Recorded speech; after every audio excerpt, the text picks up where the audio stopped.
go live in just a minute. We're live now, but the countdown in just a minute.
All right.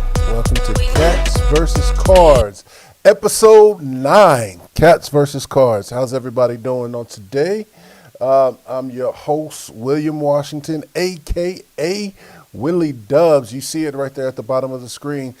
Today, episode 9, we're going to be discussing the Cats and the Cards, like always. Cats versus Cards. That's the way it's the name of the podcast. But I'll admit, as a Kentucky fan, I'll admit that we just seen yesterday, how Louisville pretty much dominated Duke. So we'll talk about that.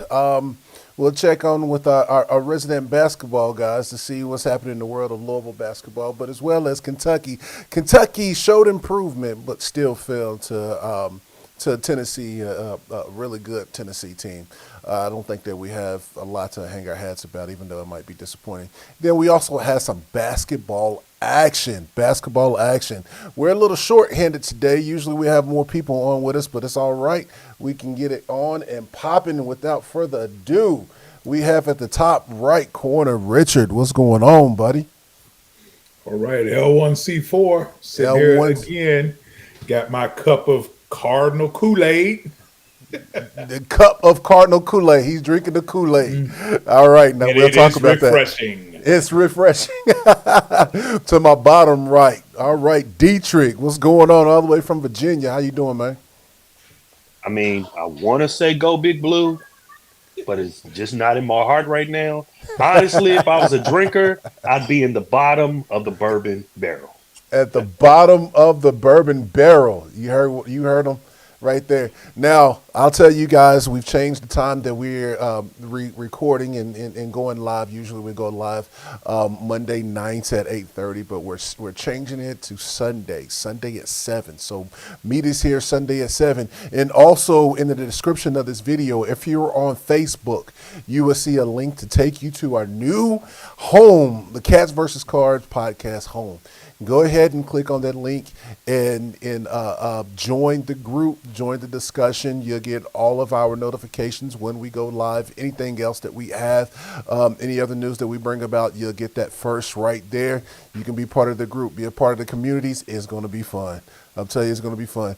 All right, let's go ahead and get into it. I'll tell you, I was utterly surprised by Louisville when I actually went back and rewatched the game today. And I'll tell you, Richard, you guys, I'll say this: I can be the host today, and not one of the I don't want to call you guys minions, but one of the guests or whatever, giving my opinion minions. because we have one I like Louisville. minions. Oh, you like minions? Okay, because we have one Louisville fan and one Kentucky fan. So let's see if I can sit back and not give too much of my opinion. But I'll just say this: you guys dominated Louisville. You guys dominated Duke, and when I watched Duke, they looked very limited, and a lot of that had to do with your defense. That a lot of that had to do with how aggressive your lines were, and it surprised me. Go ahead and tell me, how are you feeling as a fan now that you guys pretty much handle your own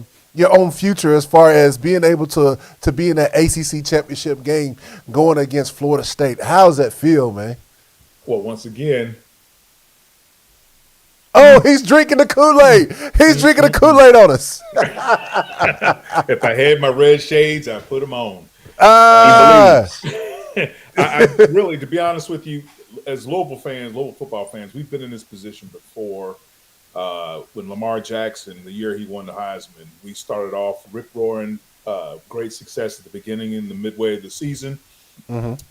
But then the wheels kind of fell off toward the end there. So I'm not going to blow out, do the whole hoop. Oh, yeah, we're not going to be Dallas Cowboys or UK fans, or we're all declaring championships before we have them in our hands. Well, wait a minute. Dallas Cowboys, they're America's team. Kentucky, we are Kentucky's team. That's all I'm going to say. Well, I don't know about either one of that. That seems to be highly biased. But anyway, I personally, I'm feeling very good. But we've been here before. I just want the fan base to know that yes, we've been here before. Like I said, 9-1. We started off rip roaring 2016 with Lamar Jackson when he won the Heisman. But then we had those upset losses to Houston. Oh my God, that was the game that just the wheels fell off right there. Yeah. And then at the end of the season, we lost to Kentucky. So those are the games that. I think we were all hyped and, oh, yeah, we're going to be this and this and that. So I just want the fan base to realize that let's just take one game at a time. Let's get focused. Our next challenge right now is Virginia Tech. And Virginia Tech is, at first, at the beginning of the season, this was one of those automatic checks. Okay, this is one of the few wins we're going to get this year. But they've come up in the last couple of games, and they are also tied for second place in the ACC. So it's going to be a lot to them, too. Fortunately, This game is at home, so I just want the fan base to realize, hey, we're happy. We're ecstatic. To answer your question, yes, I'm happy, ecstatic. I think watching the game, I was surprised how easily we handled Duke. I mean, that first possession, Duke had the ball first, and in their first possession, big number 93, I think his name is Jared Dawson. Yeah.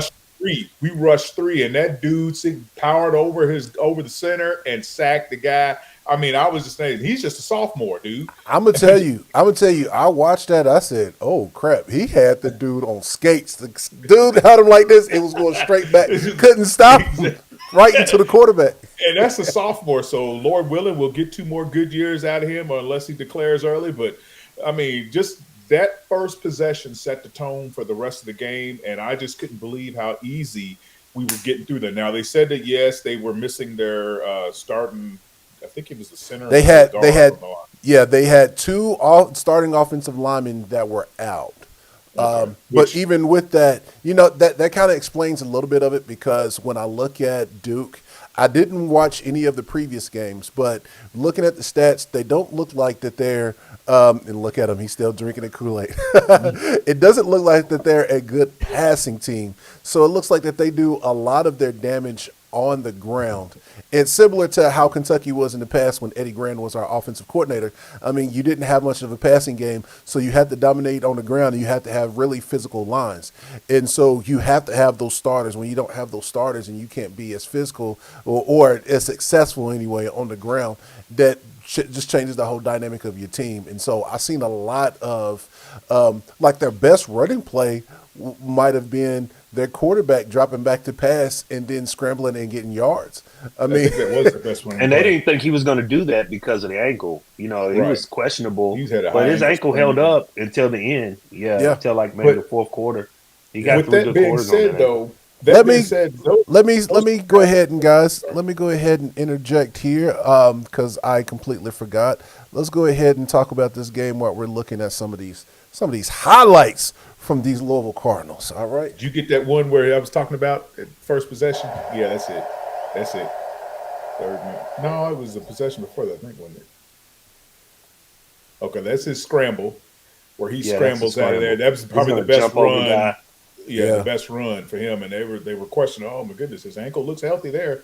And then the very next play after this is where number big 93 comes through there and sacks him. Yeah. Sacked, yeah. I could tell at the end there that his it looks like his right ankle was bothering him just a little bit. Yeah. That's big boy. I was just like, yeah, big boy is doing Sophomore, baby. Sophomore. Well, he was hurt early in the season, right? He's just now getting back. Yeah. So imagine if he had the extra reps and everything. So yep.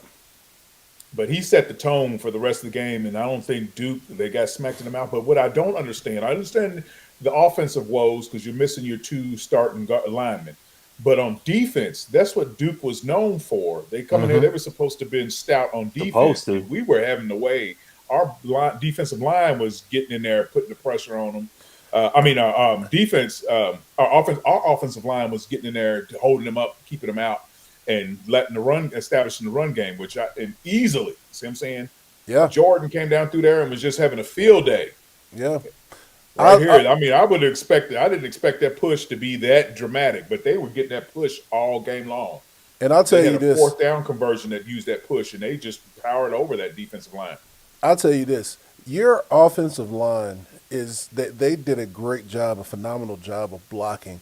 But what really stuck out to me is you guys are blocking big time on the edges.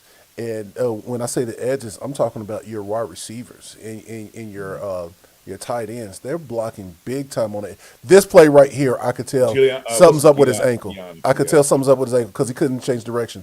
But the way you guys are blocking on the edges, that lets me know that he reps that running game like over and over again in practice. He's instilling that into his program, which you have to. You have to. And this right here, and I sent in text to you guys, I don't know if you read it, I said he's doing some stuff that from that Mike Shanahan type of playbook. And both of this run and the play beforehand was staples of that type of offense. So I was like, nah, this isn't straight Bobby Petrino type of derivative offense. This is something a little bit more than that. I personally, I've gained a lot of respect watching more Louisville games this season than I normally watch. Oh my God! For Braum. The Braum you brothers. Had a lot of room on the bandwagon over here for you, man. Hold on. I can't believe he just said that. Like what? I gotta respect the Braum brothers, man. They look like I said in the very first game. Let's give it to Braum. I said in the very first, check the tape. I said in the very first podcast, the very first game, what scared me the most about your game with Virginia Tech at that time was how Braum adjusted at halftime and how he rallied. Yeah, Georgia Tech. Georgia Tech. How Braum adjusted at halftime. I said that was the scariest thing that I saw from the entire game is how you guys were getting it handed to you and the coaching made the adjustments and got your team back in it and ultimately able to win that game. And to me, right now, Braum is being more of an X factor than I thought he was going to be in his first season.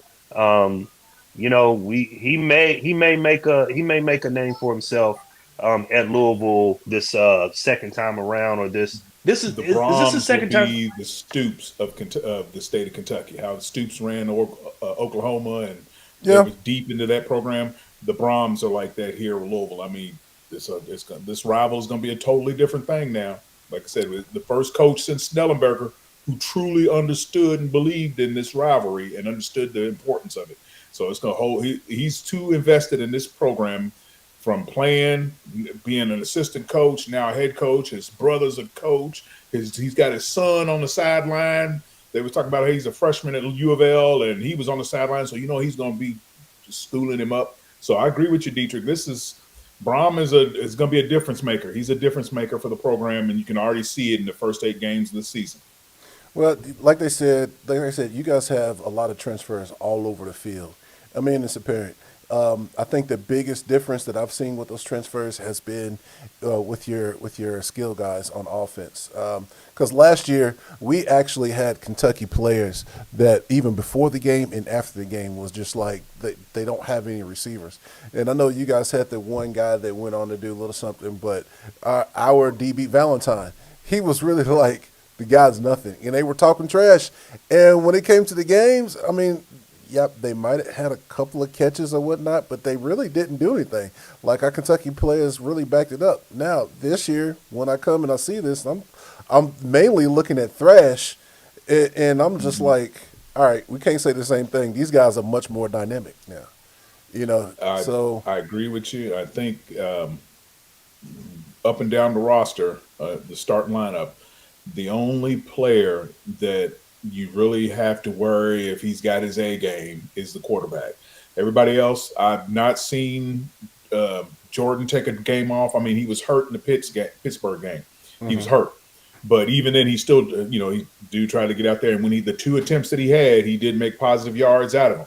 So it wasn't like, I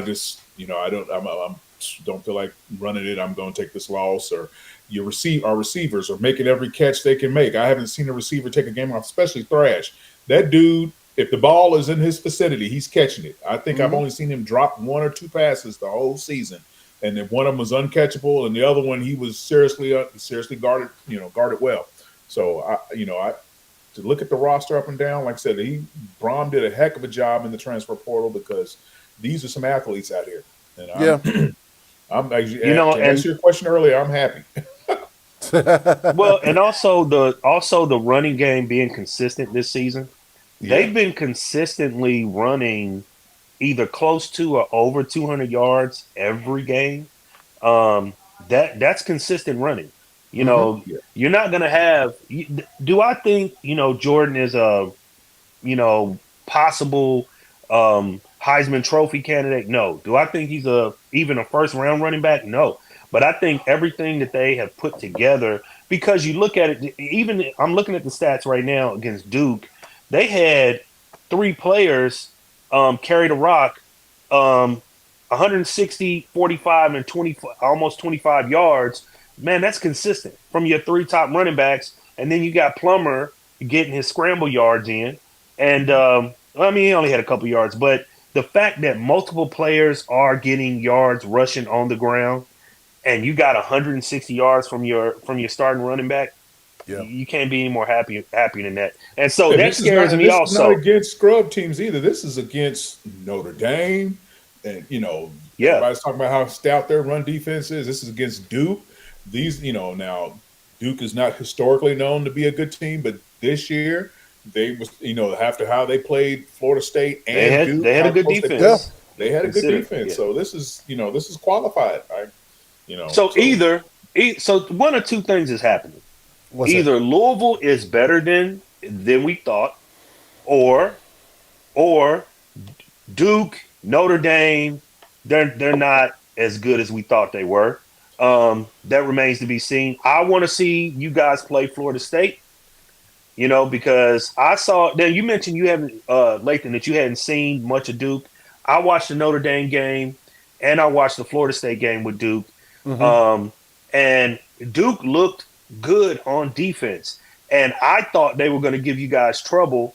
As a matter of fact, in the last podcast, I said it. They've got a real defense. You're probably going to win the game, but they're going to give you trouble. And that was not the case. Yeah, Y'all that had was. no problems on Saturday. None. With They both of those made it teams, look easy. Both They of those teams, we had no problems with both of those teams. I'm shocked. I don't know, if we are better than what I'll say what I'll we were say supposed to be. Or Louisville what, but Louisville is better than I thought that they would be. But when it comes to, let's see, I don't know if y'all's conference is down or anything like that. I'm sitting up there looking and Oh, yeah, because Clemson ain't up, I mean, but that's just Clemson. That's just one. What about the rest? Because I mean, I'm looking at Florida State. They're 8-0 overall, 6-0 in the conference. Louisville's 7-1 overall. But then you got the third place team in the ACC is 4-4 overall.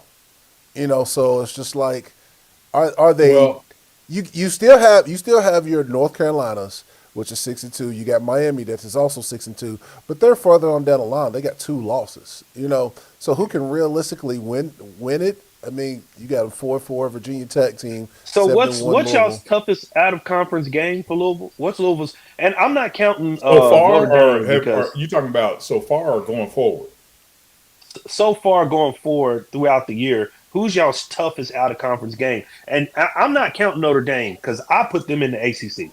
I do too. They're not in the ACC though, because they just put the beat Officially, down. but They put the beat down on USC last week, and you can't really say. Well, And then- this is the And reason then why they I would. played Ohio State Ohio State should have lost that game. so Duke, who Notre else? Dame lost Who that else game. is a quality team that's not an ACC team Put it that this you way. guys are going to play this season? A team that you guys are responsible for scheduling. Because Notre Dame, even though they're not officially in the ACC, they have a contract with the ACC saying they have to play, the teams in there. And so you guys don't We've had really this have control over discussion that. before, y'all, it's going to cause a big flub up. But our out of conference schedule, although better than Kentucky, is still not quality. Except for the only quality game we have is Notre Dame and Kentucky. And had y'all done what y'all was supposed to do, that would have been another quality. Well, the reason I'm You bringing don't it up blame now, us. the reason I even asked the question is because I think Lathan has a point. You may just be taking advantage of a not that good ACC schedule right now, and that may bite you in the butt.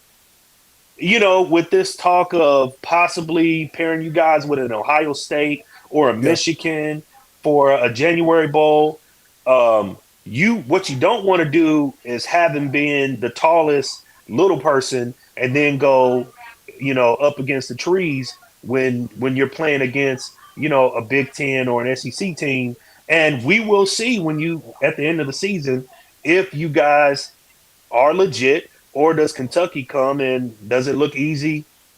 Does Kentucky beat you guys and make it look easy? Do we embarrass you and invalidate your whole season? Like I said, that's why I'm telling the fan base, let's not run out here and start proclaiming ACC championships and New Year's Eve bowls just yet. Because like I said, we've been in this position before. With Lamar Jackson's season. Like I said, we raced out to 9-1, and then the wheels fell off, and I think we ended up 9-3, 9-4 by the end of the season. So, and first off, I need to give somebody some props here. I wish he had joined. I don't know what happened to him, how he ghosted us like that, but he's the stat man. So anything Harry is still celebrating. He is still celebrating. Yeah, so yes, I miss him to validate or correct me, as far as all the details. So fans, please don't. Oh, it was 9-4. It was 9-4. It was 9-3. Hey, just I'm in the ballpark. But nevertheless, that's why I was telling the fan base, let's chill for a minute. Let's take one game at a time. Kentucky is our only remaining out of conference verifier. And how we do against you all will set the tone how we're going to do in the bowl game. If they pair us up against an Ohio State, which I think I don't know where they get Ohio State at, because right now, in my opinion, I think Michigan is the biggest fraud in the top 5. They haven't played anybody. And when they play Ohio, they play Penn State this week. When we find out how they do against Penn State, then I'll change my tune. If they lose to Penn State, I'll be the first one to tell you I told you so, because I think, yes, they dominate these teams. They putting 50 points on folks, but who they putting 50 points on? See what I'm saying? They ain't played a single ranked opponent to be in the top 5 and be considered to be in the championship. We talking about Ohio State? 4. No, Michigan State. Michigan. They're in the top 5 and they haven't played anybody. See what I'm saying? And their first test is against Penn State this week. Then they have Ohio State at the end of the year. And then whoever they play in the Big Ten championship. Yeah. But up to this point, they really haven't played anybody. But yet they keep saying that Louisville's going to be paired up against Ohio State for whatever bowl. That's the talk now, the bowl prediction. So, but to get back to answer your question, Dietrich, Kentucky is the last remaining out-of-conference test. Now, we still got in-conference. We still got Miami, and we go to Miami to play them. So that's a big test for us to see where we stand at with Kentucky. And so if you take Florida State, so let me say this. I think that you were spot on when you talk about Michigan, because I'm looking at their schedule right now. They beat Eastern Carolina 30-3. Then they played UNLV and beat them 35-7. Then they played Bowling Green 31-6. Okay, this is shaping out to be a much worse out of conference schedule than ours. That's what I'm saying. I think they're the biggest fraud, but nobody else is seeing this. Everybody's like Michigan, and blah blah blah. Yeah, and I'm like, well, Ohio State done played Notre Dame, Penn State, and see what I'm saying, these ain't easy games. So let's let them get through Penn State first before we start giving Michigan the crown. Yeah, the next game. The next game is going to be against Purdue, and then after that they have Penn State, and then they end the season with Ohio State. So that's going to tell the story.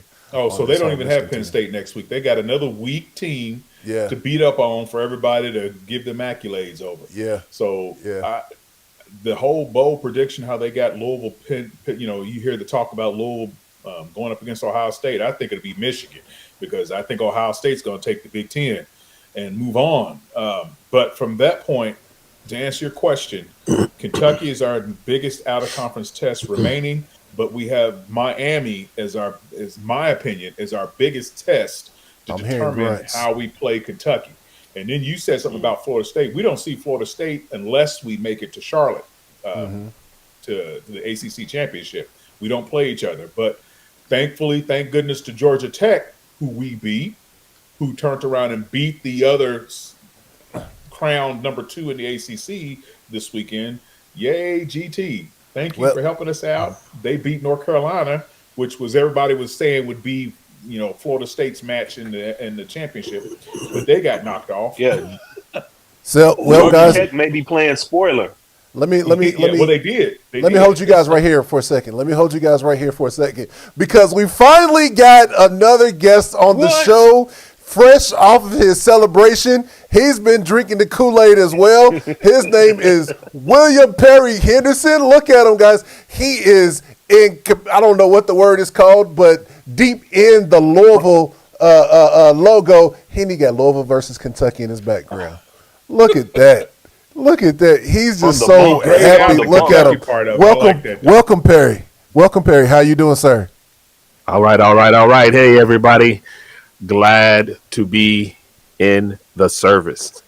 One more time. Wait a minute. This guy, he's straddling the fence. He's straddling the fence, y'all, because number one, he's got Kentucky and Louisville in his background, and then look at his mic. It goes from red to blue. Like, what are you right now? Are you a Kentucky fan or a Louisville fan? Which one is it? All right, let me do that. Let me turn it on. He gonna put green on. Double bold. All right. So what we're talking about right now is Louisville's domination over. Yes, we called domination over Duke. Domination. And how you guys looked in that game. I told them that it looks like that you guys really limited. The Duke looked limited, very limited on offense, and a lot of that had to do because of your defense. And then we also talked about how you guys are in the driver's seat of your own destiny for the ACC championship game and possibly, see what you guys can do against Florida State. What is your take fresh off your celebration, Perry? We were good. All right. We were good in just about all Turn your mic phases of down. the Turn your game. mic down. Turn your mic down a little bit. Look, that's I'm gonna how turn it excited down. he is. That's There you excited. go. Is that better? Is that No, better? no. Down Is some that more. what about that? What about that? Is that down? Down some more. Too high? Yeah, What you about hot. now? Is All right, go that too ahead. He high said, now? "Hot Mike, hot You go Mike." ahead. He's hot. All right. I've been playing with it, trying to test it with this new mic. He's all the way So up. so I would say no, I'm all the way down, bro. This is down. But we did good in all phases of the game. I really I really like how we stepped to the game. We were serious. One of the things I'm starting to see with our team is we can just about score any kind of way. We're not limited in our offense. Hmm. That's what I'm really enjoying seeing. Some teams you could only run. We watched Satterfield last year. He always ran to set up passing. He would run on first down, second down, third down. Next series, first down, throw a pass on second down, third down, try to sneak a run in. I've never seen somebody run as much on third and long as Satterfield. So coming into this year and seeing us throw the ball around all around the field, and then a game like yesterday where we just resorted to smash mouth football on both sides of the ball. I like the pressure I saw from the defensive line. They were in the backfield constantly. They didn't necessarily connect a lot of times. A lot of times they got too far upfield past the quarterback, and Riley is just fast enough and athletic enough to get past that first wave, as you saw yesterday. But we really limited him. We boxed him in, and you saw where he wasn't as good of a passer as many are hoping he could be. He was off target a lot of times when he wasn't rushed. There weren't the lanes weren't there. There was a couple of good drives where he started out and then he would there would be a mistake, a drop by a receiver or a penalty on someone that would really set them back. You get the feeling that the Duke quarterback coach Elko, he wants them to be like a smash mouth Big Ten type football team that runs the ball with some will, or a SEC type team that really puts a lot of faith in their run game and the ability to run anytime. And we really shut that down. So we did really good, man. We totally dominated. If you want to say smacked them in the mouth, we smacked them in the mouth. If you want to say we gashed them, we gashed them. I'm gonna put on my neutral hat now for just 5 seconds. I said it yesterday. There's a possibility we got them. We got them so good because they got beat up by Florida State last week. That was one of those games where they were really emotional. They were really wanting to knock off Florida State. They put everything they had into that game, and then they get to a game like ours, and you get smacked in the mouth those first quarters, and you realize, oh man, I don't know if I can do this for a full four quarters, Yeah. and so we sort of wore them down. But then in the second half, you saw their defense really start controlling some things, and so I saw where Jeff Brom just played a safe game the third and fourth quarters. He played a safe game, moved the ball when he could, took the field goals, didn't do anything crazy. I can say more about Plummer and how the staff is protecting him, because he is he's very erratic at times. And the plan, if you watch how they're planning and how they're calling plays, it's almost like to protect him from doing something really bad. But I'll leave it at that. I know Richie's got some comments on that, so I'll leave it at that. Well, I'll say this because we did touch up on because you talked about them being beat up from Florida State, and we did touch up on them having two offensive linemen that were out, and I believe actually one of them was that left tackle because I remember the commentators briefly mentioning how you have a freshman that's trying to go up against one of the better defensive ends in the nation, and how much trouble he was having against them. So when you play the style that Duke plays, it looks like they're really trying to run the ball and set up the pass, and because you don't have a prolific passing game, and when you try to do that, you got to have those starters unless you're really deep, and they needed those. They needed those. But you guys capitalized, so I'm not trying to take away from you guys at all. But go ahead. Well, I just wanted to remark on some of the things that Perry said. One of the things he was talking about how Leonard Riley seemed like he wasn't a good enough passer as we thought he would be. And I just wanted to know, could it be, number one, he's been out really 2 games or a game and a half, really, or because of his ankle or his high ankle sprain. So that limited his time in practice. He missed some reps. He had to be pulled from the Florida State game. Like, I want to say, was it the second half? Did he even start in the second half when they put the other guy in there? So you got to realize that his being able to throw off an injured leg is a lot more difficult. So that he missed that time, and then trying to get reacquainted with the receivers, especially in a big game like this. Secondly, like I said, he's been running for his life. He had two of his offensive linemen that are out, so he didn't have enough time in the pocket to set and get ready, and analyze the field like he should have. I think what surprised me the most about Duke was, yes, we knew they were going to come in limping on offense. What I didn't expect is them rolling over on the defensive side of the ball. Like I said, we didn't do too much passing because we didn't have to. If it works, keep on running it. Keep on running the ball until they stop it, until we have to change things up. I did not appreciate Brom going conservative because, for some of the fans out here, I'm a male Bulldog alumni. And what I saw Brom do, I turned around and had to witness the same thing with Chris Wolf against Manuel. Dude, you put the foot on these people, you keep putting it on them until you see double zeros on the clock in the fourth quarter. You don't let up. You don't get conservative. Now's not the time. You put these people in the ground, and that conservative gameplay. Hey, I'm giving Manuel props. I didn't say reference. Manuel. I said Mayo played the most conservative game in the second half I've ever seen a team play. We only passed the ball once, but that's Mayo. Let's get back to Louisville. Let me ask you this. Let me ask you this because we touched up on it just a little bit. How good do you think this Louisville team really is? This is for all my Louisville fans. At the beginning of the season, before the season started, everybody was predicting 8-5, 7-6 season based on the schedule at hand. And that was supposed to be, hey, if we get that Brahms first year, he can build off of that and, we can see success going on. Right now, Louisville is way ahead of the schedule, but we need to realize we've been here before with this high expectation. Like I was telling, Perry didn't hear this because he just not got in there, but I was talking about 2016. We raced off to a 9-1 start, and then the wheels fell off. Let us take one game at a time, slow our roll. Let's get past Virginia Tech. Even Virginia has shown some signs of, hey, we could upset y'all because they didn't show some signs of life. So let's just slow our roll, take one game at a time. But to answer your question, I think everybody was looking at a scale of 1 to 10. Louisville was probably a 6 preseason. Okay. Now I'd say we're an 8. You think we're 8? I mean, we're an 8. Hey, what do you think you guys are? I'm not trying to compare, take away from Kentucky, make this Kentucky. I think Louisville and Kentucky are on the same level as just Kentucky.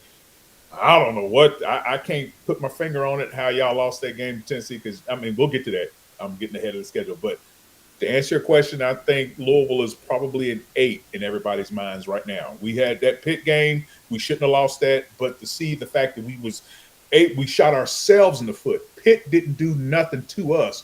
We shot ourselves in the foot. That's what's making us feel better about that loss.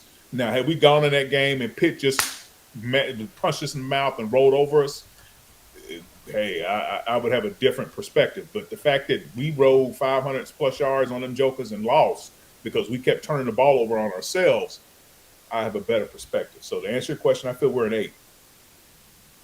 All right. I hate to revisit the Pitt game, but while the Mel Manual game was going on, I literally posted in one of the Louisville forums, oh my goodness, Brom and Plummer are right here. Brom is on the sideline for Manual, coaching Manual, and Plummer is the quarterback in because we shot ourselves in the foot. That whole first half, we shot ourselves in the foot. But that's a high school game. Let's roll it back. Like Richie said, a lot of us, you could check the text, check the messages. A lot of us thought that, the season would be good if we went 8-5. We were accepting. So a lot of us were accepting. Now, some people, some more harsher critics of the Brom era We're like, no, he needs to go 11-1. He needs to go 12-0, or he needs to go 10-2. Those And Dallas Cowboy type of fans there. Everybody Yeah, those are psycho hey, fans. everybody's got them, man. Everybody's got them. And so a lot of us were like, no. Let's just get to 8-5. That's a successful season. 8-5 with a bowl win, that's successful. And so now we're staring at 7-1. I will say Virginia Tech is coming on. All of their wins have been at home. Those impressive wins have been at home against the worst teams in the ACC. Yes. So when they come to our field, this is going to separate us, it's either going to separate us or toss us back down in that muddy field of mid-tier teams. If we beat them, then we've got some separation.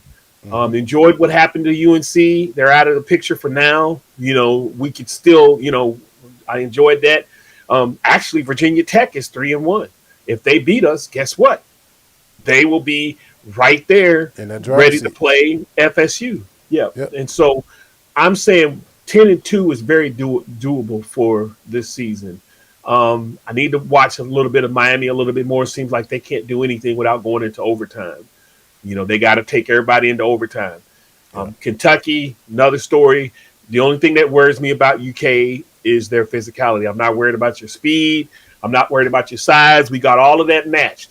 It's that typical SEC versus all the other conferences. When it comes to that impact. When you get smacked in the mouth, can you smack them back? Can you pop them back, or can you overcome that with play calling, like Richie's saying? Pop. Well, I'm to add on that. That's called NFL talent, there.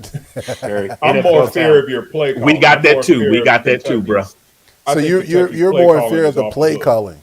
That's interesting. I think y'all's play calling. I mean, I saw y'all play when I watched y'all play against Tennessee, and the plays your guys were open, whether they could, and he was connecting with them. And given that bye week was the best thing y'all could have had for your passing game. But we'll get to that. But I'm in fear of your play because all the games I've seen, except for when y'all at the beginning when y'all was playing the cupcakes, I guess it was all vanilla packages or whatever. But against Florida, against Tennessee, against Georgia, some of the y'all's play calling was creative stuff that we wouldn't see, like your play actions and stuff like that. Something that would fool us and have us where, I was watching receivers catch balls and the closest defender was still 10 and 15 yards away from them, trying to close the gap.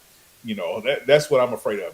Louisville's been doing a good job when the defender, when we play teams and their guys catch the ball, we're right there with them, making the tackle, not giving them extra yak. But watching what y'all had to play Tennessee, y'all was before we go in Kentucky and Tennessee, I got one last thing to say about Louisville, and it's positive. Go ahead. Y'all keep the penalty. Hold on. Let me get my camera and my microphone. Hold on. I got to make them full screen. I got to make them full screen for this. I got to make them full screen. I got to get a timestamp. Let me check the timestamp on video. Go ahead, Dietrich. Hold on. Go ahead. Let me record this. Go. Brom has Louisville playing very disciplined football. Their penalty sheet has been clean or low every single game. 4 to 5 penalties is what you're going to run out. The best teams are going to have 2 to 3 penalties, right? The most disciplined teams are going to have 2 to 3 penalties. So Louisville is staying 6 or below every single game, and I do think that's one of the keys to you guys' success. It played a part in this game. I think Duke had 10 penalties. Louisville had 4 penalties. And they came in opportune times for Louisville. And it's when you play a clean, disciplined game, even if you're matched, say you're matched skill, say you're matched by coaching, say you're matched in every other aspect of the game. But if you play more discipline in your execution, you're going to get opportunities to win a football game. And Louisville's been taking advantage of it. I give all that to Brom keeping the Louisville kids focused, practicing well. Maybe he's not doing I don't see a lot of false starts, so I don't know whether they're not doing complex cadences or anything like that. Nothing that's confusing anybody. I'm not seeing Louisville try to draw anybody off sides much. Even on the times when they've gone for it on 4th down, they straight up and run the play. They're usually not trying to use any type of cadence. So he's keeping it simple. He's keeping it clean. And I just got to give Coach Brom and the staff at Louisville props for playing disciplined football. Well, I I'll gotta say add this: something when you else. see a lot of false starts, it's one of the main things is due to a lack of concentration. You know, you might go on to you might change up the cadence or whatnot, and that person's just they don't have that they have that lack of concentration. And so that's one thing. But then another thing is a lot of times when you see a tackle, if it's a tackle, and he's doing a lot of false starts. It could be because he's unsure of himself in that matchup against that defensive lineman. If you ever see a speed rusher and they're elite speed rusher, and the offensive lineman going up against him does a lot of false starts, it's because they're thinking, okay, this guy's gonna come with the force. Yeah. I gotta hurry up and get out there. They trying to get And so, set, man. Yeah, They trying to get set. the concentration goes from the cadence of the snap to let me hurry up and get out here. So it messes with them. Or if they're doing a lot of pulling, Yeah, Same or thing. if they're doing a lot of If pulling. if he's got a big role in that particular play, yeah. Yep. Can I make two observations and I'll shut up from here on? Go ahead, make your two observations, sir. My two observations so far. One, I'm trying to figure out where are the trick plays that Brom had promised us he would For real. integrate. Yeah, we haven't seen a trick play since the Boston College game, I guess. But you haven't that's needed it. what I'm missing. The You haven't cartwheel. needed it though. Well, not even the cartwheel, the fake kneel down that let us get downfield to get the touchdown at the end of that half. That was the last real good trick one. And then the other observation I want to make, and I'm kind of disappointed, me being a fan, but the turnout at the game was so sad.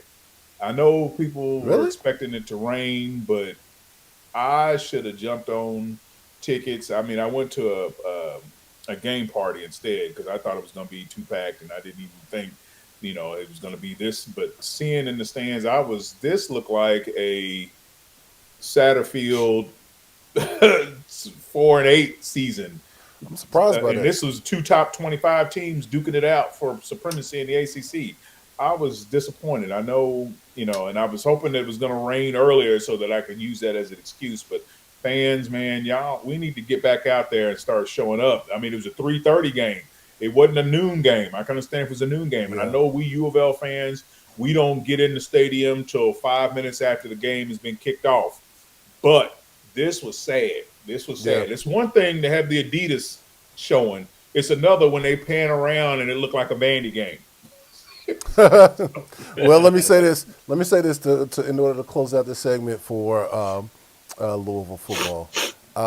You guys have two more games that I look for you guys to really roll on. If you guys are focused, and that's Virginia Tech and Virginia. I'm looking at and seeing who they won against between the two. Virginia had the most impressive win against UNC, but Virginia Tech. They almost beat Miami Their too. wins are against bad teams. So I look for you guys to roll against those two. I think that your next real competition, if you guys are really locked in, is going to be against Miami. Miami, they're 6-2 overall and 2-2 in the conference, but I still think that they're going to be your probably second toughest competition. And when I say that, I'm saying second toughest, Notre Dame's first, and then it'll probably be Miami. I know you guys lost to Pitt. People have bad games. People drop them. I'm going to go ahead and chalk that up as that because Pitt's record and what they've done besides that game is just like that's your anomaly, But I'm going to say as far as your difficulty of teams in the ACC, yes, counting Notre Dame, I'm going to say Notre Dame's going to be 1, Miami's going to be 2, and Duke is 3. So I think you guys are going to roll, but Miami's going to be your next biggest opponent, and we'll see, I guess, from there how ACC would shake out. But you guys are definitely much better than I thought. I still question how good the ACC is and if you guys are benefiting some from that, just because, like I said before, the third place team that you guys will be facing overall record is 4-4. That's just crazy to me. But You're absolutely right. yeah, I'm ACC not is going down. to take anything away from Louisville on that though. I mean, you ACC is down. play who's on your schedule, and that's in conference. So I mean, you guys can't do anything about that. But if the ACC ACC is down, It why is did down. Florida State beat LSU so Wait a bad? minute. We could have the I mean, best that's just team in the one team. That's not the whole ACC. conference. That's not the whole conference. USC I agree got with beat that. really bad by North Carolina. Huh? Who?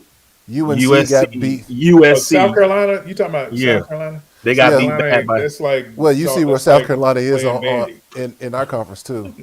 Yeah, I mean, that's I'd give you Miami beat Texas A&M Texas A&M, but Texas A&M is like up. 5-3. I They're mean, 5-3. They're like, well, I mean, they're. I mean, for Yeah, overall, you've I done believe. good against the bottom I'm You half know I of got the these SEC. things in my pocket. no, Yeah, I know you do. you That's haven't what I'm taken saying. We anything was out of talking your about that. pocket that worth ammo. Right now, you shooting Yeah. blanks. So, You pulling and out blanks. So look, so let me look at this. I unblankify mean, it. wait a minute, wait a I'm looking minute. at Let me this. say I this. can Let me admit, say Go this. I can ahead. admit the I ACC was is never down. I will admit shooting that. any shots at Louisville at all. I'm just I got you. notating that point right Yeah. there. I'm just wondering how good the ACC is. That's it. We I, That's of what you all should wonder. 5 conferences, we only have 2 ranked teams now. Okay, now you can say, well, we beat up on each other. Well, like I It's said, the we are polls. down, and we haven't played the real powers of the conference. We didn't get a chance. We didn't get to play Clemson. We don't play North Carolina, and we don't play Florida State. So these are the teams that have been dominating the conference since we've been in the conference. So that kind of doesn't validate us well. That's why Notre Dame and the fact that yes, they only lost to Ohio State and us, but they've been plowing over everybody else.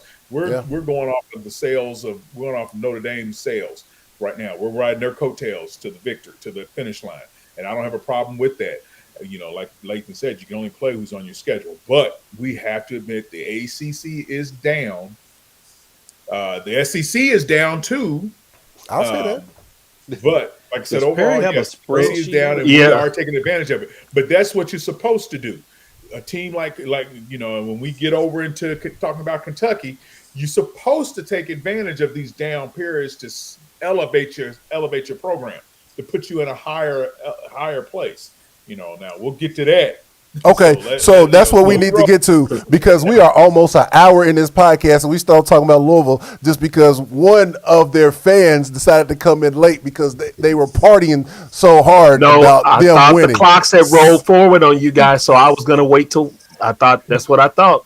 Well, And I'm not on your time, That's well, so the what you're people trying to in this show us. time zone had no clue what you was talking about. That should have it's next rung week. a bell. You know what your brain should have did? Your brain should have did this.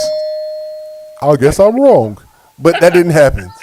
So now let's move on. Is that on your What's this spreadsheet, stat you Perry? trying to Is show us? that What's the stat sheet? what's on your spreadsheet? That's the RPI. I was gonna say that. Oh God. I was gonna say that we've got about 5 teams in the top 30 of the RPI. Hey, put those So- mortgage rates up. What is that? We got to move on, guys. We got to move on. We got to move on. There ain't no mortgage rates. We got to move on. All right. We also That's how got a UK Kentucky fans team. see it. It's mortgage rates No. because y'all not in the picture. We got to move on. Go We got to ahead. move on. Okay, guys. Yeah, we can do this all day long but we have another team to discuss. We got the Kentucky Wildcats that actually lost to Tennessee. Again. Got some pretty good things to say about it because we actually showed a lot of improvements in this loss. Show some improvement, show some regression as well. And while I put on these highlights, I'm gonna start with the Kentucky fan that's that's on the panel. Go ahead, Mr. Dietrich Sanford. Let us know what your thoughts is about this Kentucky team. It's kind of Let's a bit talk of a about. Yeah, it's weird spot. bittersweet because I think I had some good comments about the coaching staff at Louisville. I'll also give some great comments about Mark Stoops and the staff at Kentucky. They really showed this is a clinic on what a bye week is supposed to mean to your club, where you get in, you open up the hood, and you really give your team a tune-up in the bye week. And I think Kentucky did do that in a lot of respects. I think the passing game was head and shoulders above where it was in the first half of the season. I think Leary played probably either his best or second best game for him. Our receivers definitely played a better game. And, but for the lack of, being able to rush the ball, I think Mark Stoops, and I don't know whether they simplify the offense or just kind of change their emphasis on the type of things that they gave Devin Leary. But some of his passes were really, really good. And a lot of the back shoulder passes were placed perfectly. A lot of the comeback passes. I know there was a really great pass that he threw to Dane Key. Oh, and Dane Key got off. Dane Key Mm-hmm. got off. We've been waiting on Dane Key to get off. Um, literally the entire season. He started off in a like one or two really good games, and then he kind of went through a slump where he kind of got the drops, and it kind of spread to everybody. But Dane Key kicked it in high gear. Um, oh, this may be the fade touchdown that he's going to throw. If this is the one over, yes, this is the back shoulder throw that was perfectly placed to is that Robinson? Who is that? Oh, so That's but Baron the Brown. ball was Brown. But the ball was perfectly placed. It was undefensible by the DB. They could not get it. He could not get to it. It was thrown far and away and inbounds. I think they tell quarterbacks to aim for that back pylon when they throw that. It was Mm-hmm. perfectly. I don't want to see any Tennessee highlights. I don't want to see this. Our defender fell down. Yeah, I'll just skip that. he fell down. I'll He say fell this: down. what happened to this offense was a couple of things, and they talked about it on the cast. Number one, and I actually during the week of this, I actually sent out the text message, I believe, to you guys. If not, I was talking to our guys on the Kentucky alumni board. But anyway, it really looked like that during the week. Some of the comments that Liam Cohen was making, it was he didn't directly come out and say it, but it was pretty much code for, all right, we need to go back and see what this guy was good at NC State because maybe we're doing the wrong things with him. And the issues that we're having in games, they don't show up in practice. So that's an indicator of, yeah, coach, I can do this, but I need some more development at it so I'm comfortable in doing it in games. And he doesn't have that because he only has 1 year with Kentucky. So, and you don't want to use this whole year as a development year, especially when you're not going to have him the next year. So he really used this bye week to go back. Let's look at the NC State games. Let's see that the concepts that he's good at. Let's go ahead and implement these into our offense. So that's number one. That what he did. The other thing that he did, and they mentioned this on the cast, was that said that they had to really go back and work on communication and really clarifying communication of what's going on. There's been on several occasions in these previous games. Everybody said, the commentators have said, the fans have said it. We said it on the podcast. These guys are on two different pages. They're not on the same page. And you know what? They weren't on the same page. And I think that also came across in the play of the wide receivers, just not being sure of themselves. And when you're not sure of yourselves, other things end up happening. And for us, a lot of drops. How many drops did we have in this game? 0. How much more comfortable and confident did our wide receivers look? Immensely more confident. Immensely more comfortable. So that accounts for a lot. That counts for a whole lot. So he said they went back. Sir, when you have all this clear in your throat, can you back away from your mic? Just trying to mute my mic. No, but that communication piece was evident in the touchdown with Dane Key. Just a little sit down at the goal line. If they're not on time and on sync with each other, that ball gets jumped by the DB. It's one of the balls that are easily intercepted by the defense.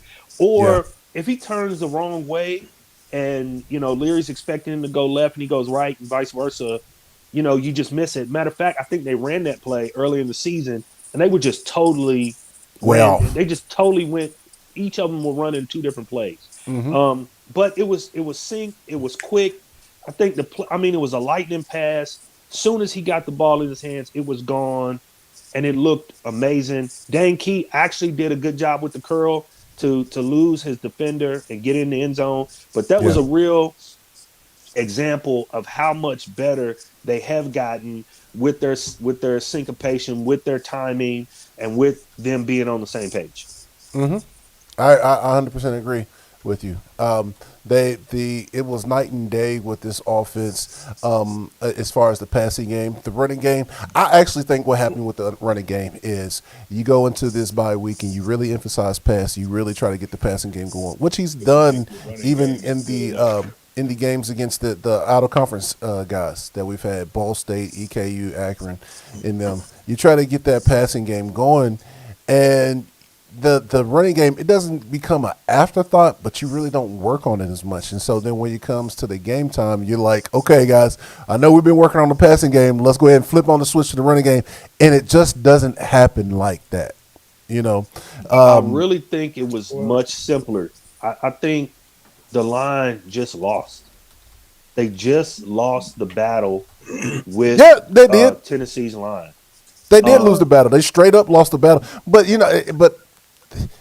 okay, we had one person that felt like that the game plan was really the running game, and then when it didn't work, we pivoted in the middle of the game to the passing game. But you showed that they said that they felt like that was the case because the running game never opened up, and I disagreed with that. I think the running game did open up, and it was exactly what you just said, Dietrich. The one-on-one matchups up front, we just didn't win. It just didn't happen. We lost them. We got in some of those in the third and fourth quarter. I was actually watching that, and when Liam Cohen did call those running plays, you got the matchups that you wanted. You just got to beat your man. We didn't. Sometimes teams that are really good running teams, right? So Tennessee is a good running football team, and so they're going head to head with these running backs in practice since the spring.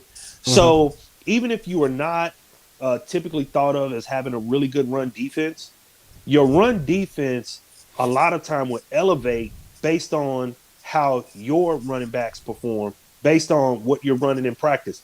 Because there's only so many things you can do to run well. Yeah. And outside of that, you just gotta beat the guy up front. You gotta beat the guy up front. Yeah. The pulls only work so much. The zones, they only work so much. At the end of the day, if our guy doesn't push you off the block and give you that space so that you can make that, so the running back can make that first cut, beat that first linebacker, and then go into the, then make it a quality run. If that doesn't happen, you just have nowhere to run. And Davis, a lot of times you saw him looking, where can I go? And he's a very improvisational runner, and he's usually great at finding whatever holes available. It was just not there. They were just jamming up the line, and no matter what scheme we ran, they were there. And I think it's because Tennessee is an experienced running team, and so their run defense has gotten better because of it, because they know what to look for, because they know what their guys run in practice. Yeah, I agree with that. I think, really, to be honest with you, I don't think your line did anything to shoot themselves. I think they played as hard as they could, but like you said, Tennessee was more experienced. They, as y'all say, Johnnies and the X's and O's. They got the Johnnies and the Joes, a little bit more talent, and they were quicker doing what they were doing because, like you said, they had more experience. They knew, okay, if we key in on Davis, that shuts this down. So let's fill these gaps, plug these holes, shoot the gaps, do whatever we need to do, as y'all say. And I think I agree with you 100% on that. I don't think your line, for the most part, failed to do their job. I just think that Tennessee did theirs better as far as getting where they need to be to shut down the run. Because, I mean, even on the edges, they were controlling the edges. So, I don't think Davis, he could have wore them down. Y'all probably could have wore them down had y'all stuck with the run into the deep into the third and the fourth quarter. But at that time, y'all were trying to keep up with Tennessee. And like I said earlier in the previous podcast, that Tennessee, I don't think y'all can run with them. Y'all need to control the clock. Once you get behind, you got to play catch up. And so you had to resort more to the pass. and especially after they showed y'all, hey, we can shut this run down, and they just ran away from y'all. But if I make my observation, but you know, I'm disappointed in our run stop. I really am.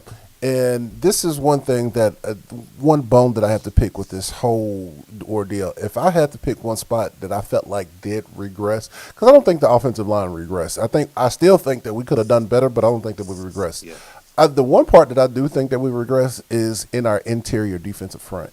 I'm looking at those guys, and Deion Walker, he's a man child. He can do his thing.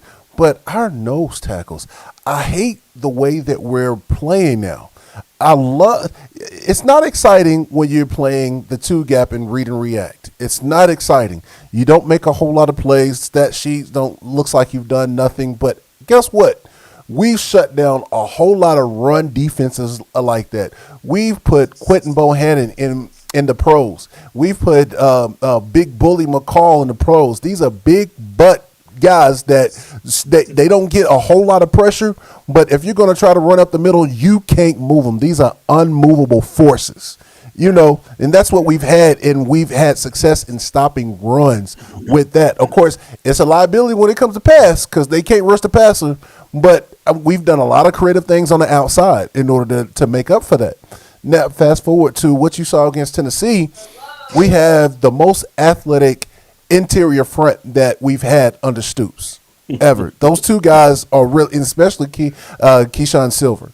Those guys are very, very athletic guys, but they're lighter in the pants. They can try to juke you all you want and things, but as we seen against Tennessee, they can be moved off the block, and when they're moved off the block, to the house. Now, I ain't gonna say to the house every time, but you need your linebackers. It's a nice long run. You can't always. Well, see, here's the thing about the linebackers. Linebackers are as good as your defensive line.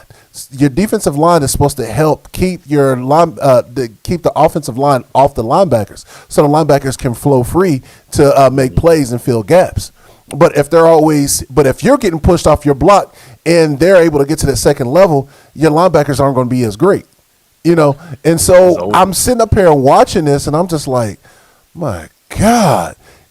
But I know we can't play like that because we don't have that personnel anymore. I think somebody tried to use the rule, if A is less than B and B is less than C, then A must be less than C rule. Transitive property. They looked at the Florida game. Oh, Florida ran all over Tennessee, so we should be able to do the same thing, and really didn't get y'all's game plan together because what y'all had out there, to be honest with you, to think about it, you all really lost the first two possessions of the game, but everything else you all adjusted. The first two possessions, the thing that I noticed, Dietrich had mentioned this last week, the dual threat quarterback. He ran that first possession. The quarterback did a lot of the running that first possession, and it threw y'all off your game. I don't know if y'all didn't see that when they played Florida or y'all wasn't prepared for that, but you had mentioned that Kentucky has problems with dual threat quarterbacks. We have problems with dual threat quarterbacks. And so that first possession, or the first two possessions, that worked. Then you all readjusted and then stopped all that because that didn't work as effectively the rest of the half, especially the third quarter and on. And really, to be honest with you, you really were only 7 points behind if you don't count that lucky dink doink field goal on the second possession that put y'all 10 in the hole. But from that point on, y'all adjusted and kept pace with Tennessee. Is just, like I said, when it came to your line, y'all didn't have the Johnnies and Joes that y'all needed enough to hold up the line, especially on the defense side. And definitely, like on defense, you really don't have your linebackers to fill gaps like that anyway, just because of the scheme that they play takes your linebackers out of it like that. But that's by design. That's one reason why their scheme can be as simple as can be. But because of the type of personnel they have with that scheme, with those wide sets like that, taking your linebackers out of there. When you run like their first touchdown, they ran a pin and pull. And what did I say in chat? When you run pin and pull, that's the hardest thing for a defensive line to stop. And usually when you stop it, it's because of your linebackers fill gaps. Now against Duke for Louisville, they actually ran the same thing, but it wasn't Louisville's defensive line that stopped it. It was their linebackers that filled. But because Tennessee's alignment is the way they are, our linebackers have to be further off the ball, make sure they're helping the guys on the outside. Well, when you do that, who's filling when you do put pin and pull? Nobody. So it goes where? To the house. It creates that space. Yeah. And that pulling guard was putting a hat on the linebacker. Yeah. That's the point. You know, when the pulling guard is pinching that linebacker and that back hits the hole at full speed, and you're, you know, all the secondary has vacated because they're in routes. That's 20 yards between the next person, and they were running. It's a great design scheme. It's a great design scheme, and like I said, it can be simple as day. But because of the way this is designed, it's going to be hard to stop unless you have the elite talent. And Kentucky really doesn't recruit to that level. So year after year, as long as Josh Heupel is there, we're going to have issues stopping that if Tennessee has that type of personnel. You're strong enough to close that pin. If you're strong enough to push that lineman back into that hole that they're pinning around when they come around to open it. If you're strong enough to push them back in, well, then, you know, it's no problem. Like we just said, our personnel was not strong enough and not winning the one-on-one matchups, and we were getting held. And then, of course, I'm going to tell you what happened on that one. I'm going to tell you what happened on that one. On that, you had Deion Walker that got blocked down. I don't know. I forgot who the tackle was on that, but then the nose was Josiah Hayes. Josiah Hayes seen his the guard on the right side pull, so he's thinking, okay, that's open. I'm gonna go around and catch him on the backside. Well, as soon as he do that, the running back is already gone. Gone. So yeah. Gone. Hey, I fell victim to that pin and pull stuff too, because you have keys. And you look at your pre-snap keys, you look at your eyes. What are your reads telling you? Yes. And when you play that, all your reads is off. So you just got to feel where it's going to be at. You know, it's hard. Now, before we, you know, I'm not just going to dump on a D-line, because in the second half they did come on. They did come alive. Yeah. And they did stop a lot of that. They still got hit with, I think, one more pin and pull that went for like 30 more yards. But outside of that, they actually played a really, you know, a really respectable second half. So I'm not going to say that they, you know, the whole game was lost because our defensive line didn't play as well. They came on in the second half. I'm going to tell you when the game was lost. It was fourth down on, I guess, what, a 30, 35, somewhere around there. And we actually went for it and didn't get it. Anything. Now they only got a field goal out of that, but that already put us back 10-0. Whereas if we played patiently, at least made them drive the field on that, and if we got to stop just like we did for that field goal, then that would have been 0 points. So I look at that right there. I look at that lucky field goal they did get that hit the uprights and still went in. The doink. And then I look at that catch that really wasn't a catch that extended their drive because they should have been punting. Yes. Yeah. I looked at those three things right there. I forgot about that. Yeah, that was, y'all got robbed on that one, and I was like, wow, y'all. But that's that was blatant. This was an evenly matched game. You know, it was an evenly matched game. Even though we were losing up front, we were doing better in some other areas. Obviously, the passing game, our offense kept up with their offense. And like we were kind of on our group chat, we were kind of going back and forth. And when you look at it, it was a fun game to watch, though. It was a fun game to watch. Yeah. But the difference in the game was a doink field goal and a missed field goal. That's the difference in the game. A doink and a bad miss. A bad missed field goal that we should have hit. And then not being able to come away with points. You know, when we're going for it, we were not in the red zone, but red zone adjacent, coming away with nothing, missing the field goal, going for it on fourth down, turning it over on downs. And our pass protection was okay, even though I don't remember if we got sacked once or twice. Hey, trying I to think our remember. pass protection was actually phenomenal. And Yeah, that's what I'm saying. I think and our they pass have protection was pretty good. they have a couple of if you go by stats, they have a couple of elite pass rushers. And our who's Y'all the only guy sacked that we them got once. from Northern Shot Illinois? once. He did Cox. He did Yeah, it was only great one sack. against the Okay. one dude. Yeah. They only sacked y'all once, and they only had really 4 tackles for loss, according to the stats here. You all had 2 sacks and 5 tackles for loss. But So they kind of came y'all's at line. they kind of came at some drive altering times, you know. And opportune times. Yeah. Well, Like I said, it was even. well, like I said, they stopped Ray Davis. They put their focus on, hey, he ain't gonna get 100 yards on us. Somebody else will, but he ain't gonna do it today. 16 carries for 42 yards. Average 2.6 yards a carry. Yeah, that's his season low right there. Yeah, It was rough, man. but he still kept y'all's little streak of getting a touchdown in every game alive. Yep. I guess for him, yeah, he got a touchdown. He had that first touchdown for y'all. So I wish I could screenshot the national rankings for the running backs. It's like last week Ray Davis was above Jawar Jordan, and this week Jawar Jordan's above Ray Davis, and it's only by like a yard. Now Jawar has more touchdowns, but it's like y'all they're neck and neck now. And Jawar Jordan though, he's rushing his per yards for rushing averages more than Ray Davis is by like a full yard or so. So it's so interesting. Right. That's about right because you figure Jordan had a game off with the injury, and then this is that makes it Davis's worse. bad game. This is considered his game off. So it's about right.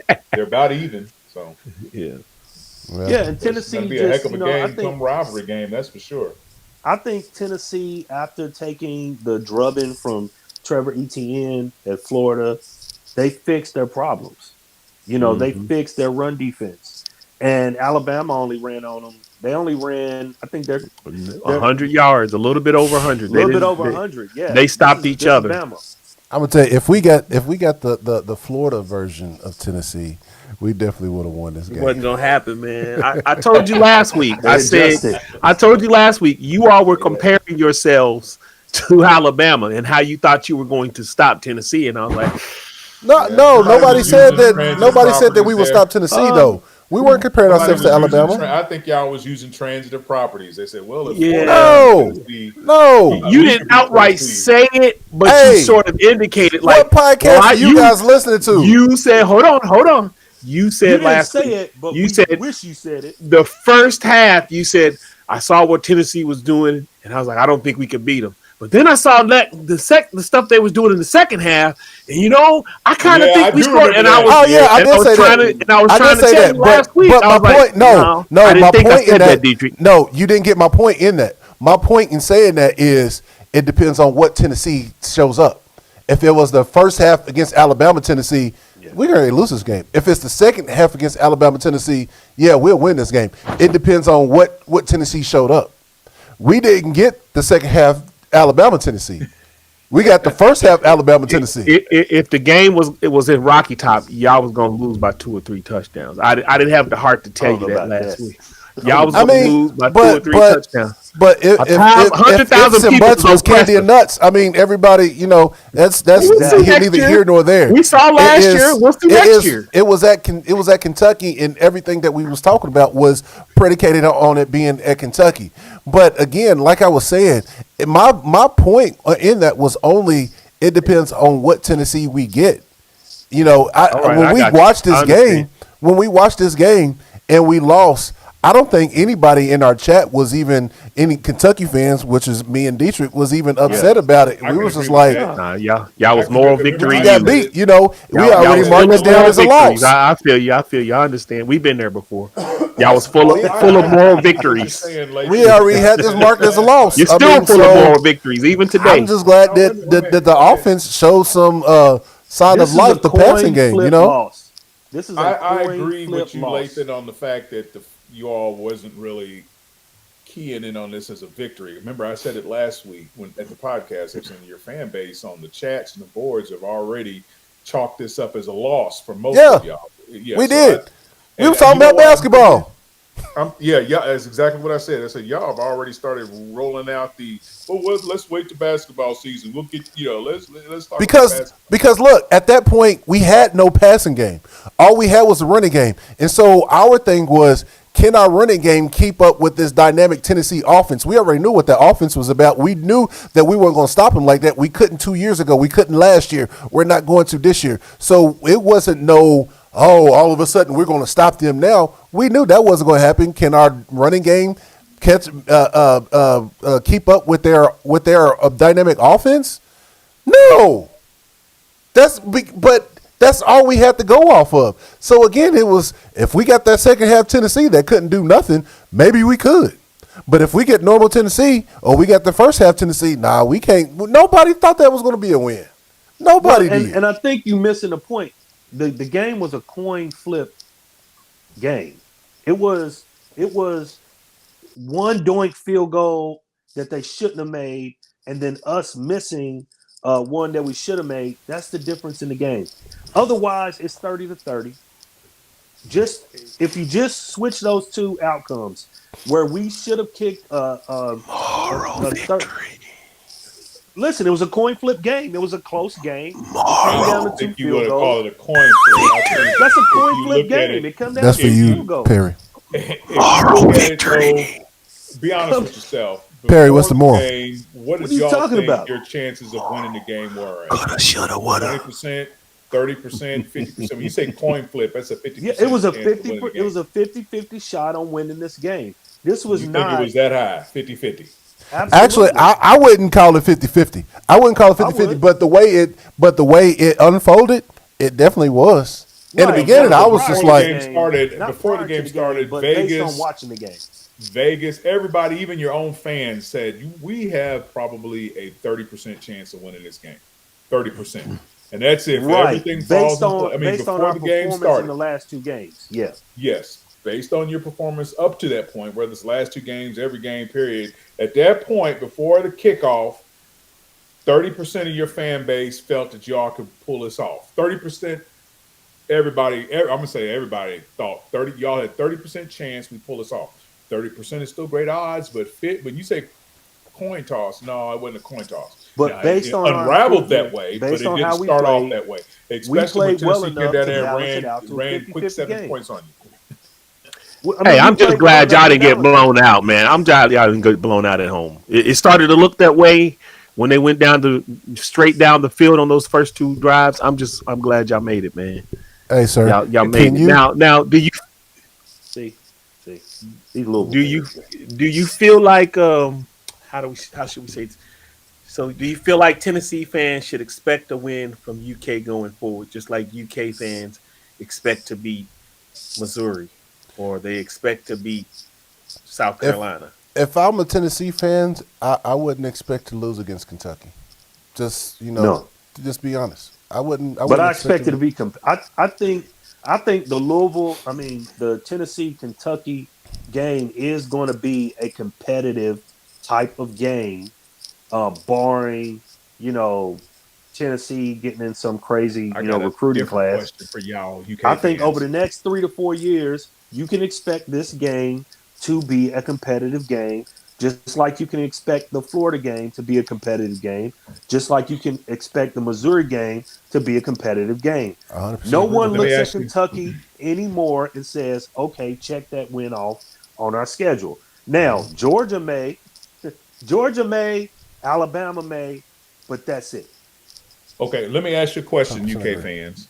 And host, I'm sorry if I'm bogarting this. This is what you're supposed to be doing. Go ahead. It's been 10 years. It's been 10 years of the Stoops program. Do you feel that he has elevated Kentucky football?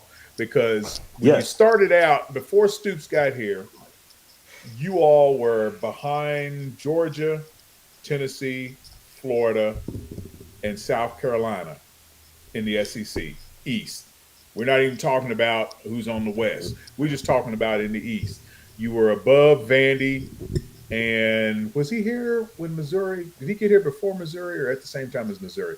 But you all were when Missouri won those was in the SEC championship game, he was not at Kentucky. No, I was joking. All right. Okay, so at that point, you all were of the 6 teams in the East Division, 6, 7 teams, whatever. You all were above Vandy and tied with Missouri when he got here. Do you all feel that he's elevated your program? No, I don't know about that. No, because Kentucky. Really? Who else?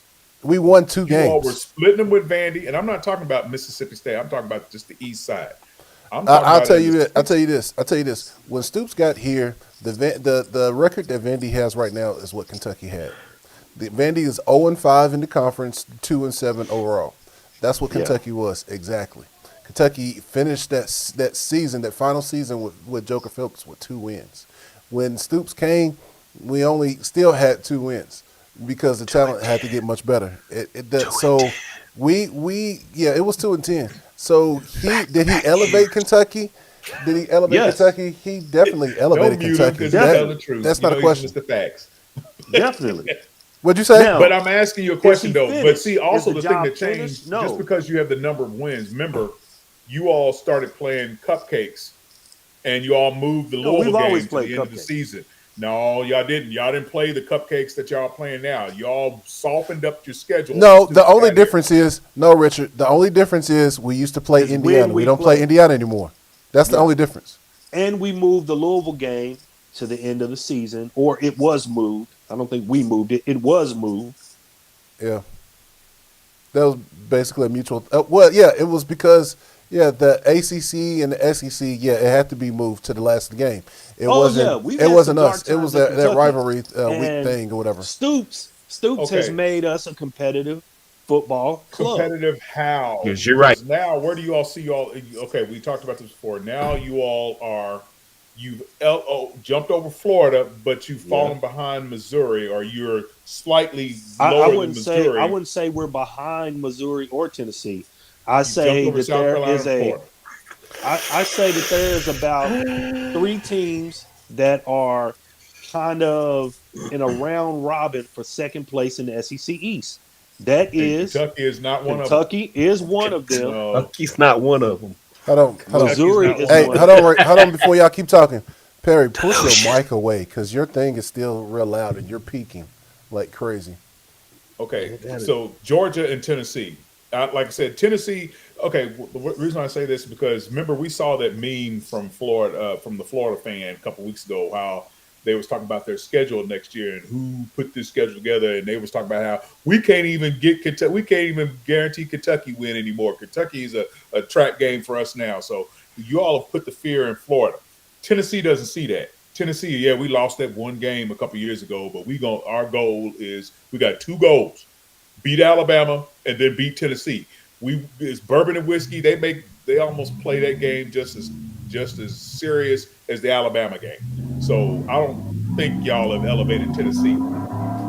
Somebody got a car. It ain't me. Who is that? Are you pulling away from my argument? Is that what you're doing? Feeling tired? It's definitely Perry. That's Perry. That's Perry's mic. His mic is super hot. It's picking up. He says he hasn't turned all the way down, but it's picking up everything. He needs to change mics. I was like, did this fool just jump in the car and pull away? I think I heard someone checking out at Walmart from Perry's mic. It's a new mic, man. I'm trying it out. I've got to turn down here. I've got to turn down in the app. I've got to turn down on my computer main settings. Yeah, it's loud, man. I got to figure it out. Sounds better. But as I was saying, at this particular point, where do y'all feel? Do y'all feel Stoops has done what he's supposed to have done after 10 years now? Okay, done what he's supposed to have done. Have y'all felt that he has elevated you all enough to quantify the 10 years that he's been there now? It seems like that Richard has spent most of the time explaining why he doesn't think it's elevated. But it has. I know, because I'm looking at y'all, what the future holds with Texas and Oklahoma, and where y'all going to be at in the pecking order. And really, the only 2 teams that you could really confidently lay your head down and know, okay, we're going to win this game. It's South Carolina, Vandy, and the coin flip that you talk about is Florida. See what I'm saying? Y'all been getting them now. We done beat them like 3 in a row. What do you mean coin flip? How's that a coin flip? Hey, but y'all know if y'all play them next year at the Swamp, it's gonna be sketchy for y'all. But go ahead, because Florida ain't gonna get that. But I'm gonna give it to you for argument's sake. I'm gonna give it to you. South Carolina, Vandy, and now Florida. Everybody else, you fighting for your life. I mean, the question is answer that question. Hold on. The question is though, Richard, with you asking it like that and what you're implying within your questions, in order to be elevated, it means that you have to be there every single year. It has to be consistent. And if you want to say that, then there's nobody's been elevated in the East anyway, except for Georgia. Right. Because Missouri hasn't been consistent right there. Florida hasn't. Tennessee hasn't. Kentucky hasn't. Those are the only teams that's been contending for that second spot. There's a group that's just kind of in a round robin. Exactly. Yeah. And that's part of it. And Kentucky is part of that round robin. There's two groups in a round robin. Second place in the SEC East many times. Okay, but let's back it's up. Three groups. It's three groups. Hold on. It's the bottom, the middle, and the top. Perry, put your mic on mute. Constantly, put your mic on mute. You're constantly fighting in the bottom. We're not fighting in the bottom. Y'all constantly fighting the bottom. We're not in the bottom now, and we're having a bad year. And we're having a down year, and we're in the bottom. Don't talk about tenure. In the 10-year time that Stoops has been there, he's seen coaches come in every school in the East. Mm-hmm. Yeah, I think he's the oldest. He's the only one that's been there 10 years. Probably been there 5 years. He's the second most tenured coach in the SEC behind Saban. Which means everybody in the East has rotated 2 coaches since then. So I'm just saying of his tenure. Well, Georgia's rotated one. Robin, y'all still in the round robin. All the teams in the East have cycled whole new programs since Stoops has been there, and y'all are still round robin with these people. Well, you got to see who we round robining against. Tennessee, South Carolina. Tennessee? We're not round robin against South Carolina. Missouri? We're not round robin against. Wait a minute. Why in the world did you put South Carolina? Hey man, you a failure right there. Ain't no South Carolina at all in this at all. I don't even know why you brought this up. Now you said South Carolina because last season we did lose against them. Considering the circumstances, no quarterback and a bunch of other stuff going on. All right, that's the only one that they won. Other than that, they are not beating Kentucky. They are not contending with Kentucky. Their fans is more confident against Kentucky than Florida fans are. Florida's fans have something to be confident about. Don't South Carolina's fans are just stupid. Them this year. Don't say that till you beat them this year. 2, I'll what you said about Louisville and South Carolina last week. Remember you were trying to compare us to South Carolina? Yes. Okay. I still compare you guys. Yes, I still compare you guys. Yes. South Carolina would play very well against Georgia Tech. Yes. I mean, come on, dude. Oh, so you still think Louisville is on the same level as South Carolina? Transitive. Georgia Tech beat North Carolina. Transitive. Hey, so Dietrich. All right, since y'all brought this up, Dietrich, Georgia Tech, ACC is so tough that Georgia Tech is 4th place. Yeah. That's how terrible it is. That's how bad they're 4th place. But yet, our number 1 team has beat LSU. See what I'm saying? Which could still beat Alabama. That's your number 1 team. So that ain't y'all. Transitive properties work out this year. Okay, that's y'all number 1 team. But guess what? LSU ain't our number 1 team. Number 1 team gets but they still got a chance to beat check us out though. Team. Check us out though. LSU is 3rd in the SEC West. Not even the SEC. So your best team beat the 3rd place team in the SEC West. Not even the SEC. And you know what? One of our weakest teams beat Texas A&M, who's also aren't they? What are they? 3rd? Are they 3rd? No, or 4th in the SEC no, West? they're 4th in the SEC West. Not 4th in the SEC. 4th in the SEC West, which is tied with Kentucky in the same SEC schedule and record. So actually, Kentucky got one more. Teams in the SEC beat a team that's on the same level as Kentucky. Does that make that Kentucky also just as bad as our worst team and one of the worst teams in the SEC? I'm not even using transitive property when I say that South Carolina and Louisville is on the same level. I'm not even using transitive property. What I'm using is my old eyeball scouting report. Yeah, I'm getting an echo, man. What? Yeah, I am too. The past is trying to tell us stop. You talking to you. You talking out the side of your head. That's the past. You know that echo. That's the past trying to tell you, hey, slow your roll. It's echoing on you too. I don't know where that's coming from. It's not me. Okay. Everything's just started echoing. It's because of Dietrich. Yep, it's because of Dietrich. UK All right, I'll fans. unmute everybody else. Dietrich, fix your audio, sir. UK fans. All right, but yeah, it's Kentucky has been elevated. They're not at the top of the East, and this is the last year for the divisions. Kentucky's never. Here's the thing, though, it's just like coaching a player. You can be the best coach in the world, and a player that just doesn't have it is never going to have it. They have a certain level of capacity that they can get to, and the coach's job is to maximize out that capacity that they have. And when it comes to a program, Kentucky, we know when we became fans, we knew what we was getting into. At least I did. I knew what I was getting into. I became a fan of Kentucky when they was winning no games. And you know what? I said, this is my hometown team. I'm gonna support them regardless. I'm gonna be a fan of the underdog. And I've done it for so long and so much that when I look and see that we're a favorite, I get nervous. If we're the underdog, I'm like, we got this. We're going to win. But if I see us as the favorite, I'm like, oh, crap, we're going to get the big hit, and then we're going to lose. I hate being the favorite now. So we're always going to be the underdog, and it's always going to be that for the University of Kentucky unless something happens in the future. But to this point, the lifeblood of every program is always recruiting, but it has been high school recruiting. What do you get from the state? Dietrich, you still got bad audio. What do you get from the state? You don't get much. So what you have to do, you have to nationally recruit. If we had somebody like Deion Sanders, maybe we could really get that national recruiting going on. But we don't have that. Stoops, he has some cachet in the region, that national reach like that.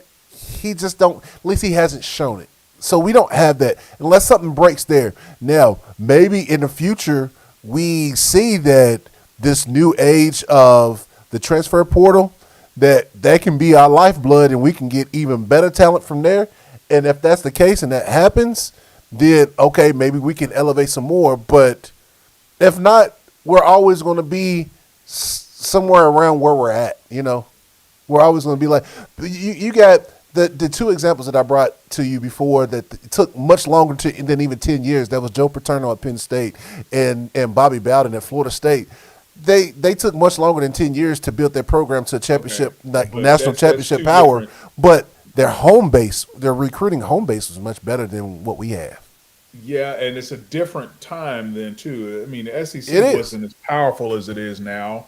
The Big Ten, and then Joe Paterno was independent, so the games he could pick and choose his whole schedule back then. So, and it was a different thing where the talent, I wouldn't say that, but yeah, the talent wasn't as thick as it is now. Everybody knows that the money is in football. Back then, football wasn't. I mean, you had talent, but it wasn't. Talent pool was not rich like it is today. So you didn't have.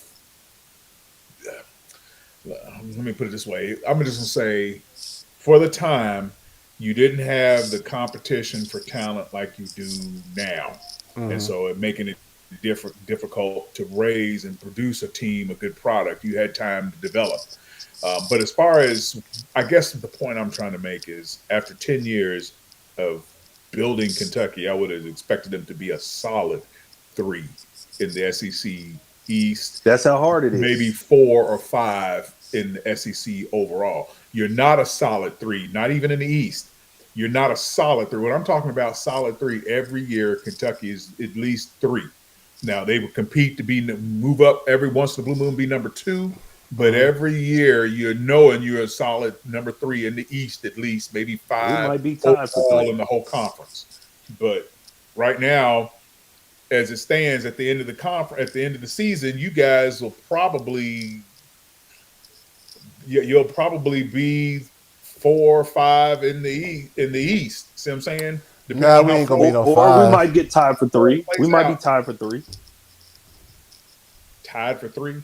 Yeah, there's no guarantee that Tennessee gonna beat Vandy. No guarantee. And no guarantee that Missouri is gonna be better than y'all either. And we're I'm just gonna talking tell Tennessee. you, We're talking about Tennessee and Missouri. We're not even talking about, like I said, if Florida wins out the rest of their games. So I'm saying they've gotten past the meat of their schedule. They got Georgia out of the way. They got y'all out the way, and they got Tennessee out the way. See what I'm saying? Who you talking about? The rest of their schedule is South Carolina, Missouri, Talking about Florida, Vandy, Florida. So they could win out while you all still got South Carolina. Y'all can lose the rest of them. So I'm saying I think Missouri beats Florida. And if Vandy, in a rivalry game, sneaks one away from Tennessee, we're in a. I'm just saying, the math is still mathing on a 3-way tie for third place. On the way over across town. Well, let me say this. Florida right now is 3-2 in the SEC. I've been on record saying that Kentucky's going to finish in the SEC 4-4. We have Mississippi State and we have South Carolina left. I think we will beat those two. We'll lose to Alabama, so we'll finish in the SEC 4-4, 500. All right. So who we have above us? We have Tennessee and we have Florida that's directly above us. Florida, they will beat Arkansas, but they have LSU in Missouri. I don't think that they beat either one of those teams. I think they also finished 4-4. But because Kentucky beat them, Kentucky would actually be above Florida. And then if we go to Tennessee, y'all say it again. 4 in the SEC. But you also 4 in the SEC East. Huh? Y'all would be number 4 in the SEC East behind Georgia, Tennessee, Missouri. If you finish the way you finish, right there. Yeah, you would. We would. We'll be number 4 in the East. Vandy But you said about number 5. We'll be tied for number 4 because also you got Tennessee that's also 3-2 in the SEC. Now the rest of their schedule, they have Missouri and they have Georgia. They're going to lose to Georgia, we know. So they're going to have at least 3 losses. The Missouri game is going to be a toss-up game, and that's going to be one that I'm going to really watch. We could have 3 teams that's 4-4, which is normally what you would have every year. And so what that would shake out is Georgia number 1, Missouri number 2, Tennessee number 3, Kentucky number 4, Florida number 5. Okay. That's probably what SEC year. This should have been Kentucky's. Kentucky should have been at least 3 tied for 2. So when we say down SEC year, I'm gonna tell you right now, in the East, we are not down. You got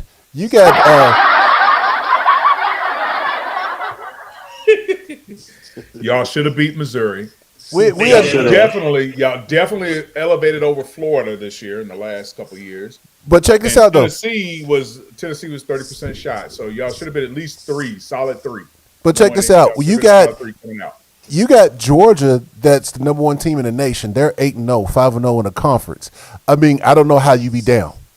Yeah, all right. So let's start there. And then the number 2 team, you have Missouri 7-1 overall, 3-1 in the conference, number 14 team in the nation. I'm just years past, are we gonna say because in years past this person was top 10 instead of top 14 that they're down?